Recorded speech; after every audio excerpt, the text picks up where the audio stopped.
Hey guys, good morning. অলপ দেৰিকৈ আহিলোঁ আজি অটো চলাবলৈ। তো আমাৰ গাঁৱৰ পৰিৱেশ দেখিছে নহয়, পুৰা ধান ৰুবলৈ কাৰণে তৈয়াৰী কৰি আছে, মানে ট্ৰেক্টৰ লগাই থৈছে আৰু কেইদিনমান পাছত ৰুই শেষ কৰিবই আৰু। আমাৰ পৰিৱেশটো চাওক কেনেকুৱা ধুনীয়া, বোকা পানী, এইবোৰ ভাল পৰিৱেশ নহয়, বহুত বেয়া। দেখিছেনে বাৰু কোনে বোকা পৰিৱেশ একেবাৰে বেয়া, একদম বহুত বেয়া। এইফালে গাঁত, এইফালে গাড়ী আনিব নোৱাৰে, সেইকাৰণে মই সেই তাত গাড়ীখন থৈ আহিছোঁ। কি কৰিবি, বহুত পৰিৱেশ বেয়া। গাইজ যিয়ে নহওক আহি আছোঁ এইফালে, দেখো চাওক এইফালে গাড়ী আনিবলৈ ইমান বেয়া, একেবাৰে পৰিৱেশ বেয়া।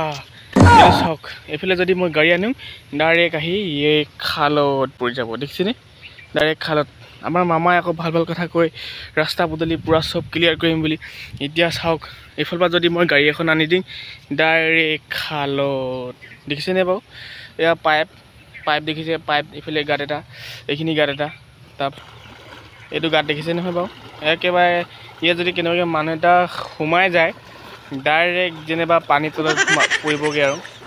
এইফালে দেখিছে পানী একদম পূৰা খালৰ পানী পূৰা আহি আছে, দেখিছে নহয় পানী এনেকৈ পানী আহিছে। অকণমান পানী, বেছি ডাঙৰ পানীও নহয়, ইয়াত অকণমান পানীতেই কেনেকৈ গাঁত হৈ যায়, দেখিছে নহয়? এয়া বন্ধুসকল দেখিলেই নহয়, এনেকুৱা পৰিৱেশ বহুত বেয়া। বাৰে প্ৰতি আমাৰ ক'ব গ'লে ৰাস্তাটো আহি থাকে, কিন্তু আহিলে কি হ'ব, ঠিকাদাৰ চবে ৰাস্তাটো চব বৰবাদ কৰি দিয়ে, বৰবাদ।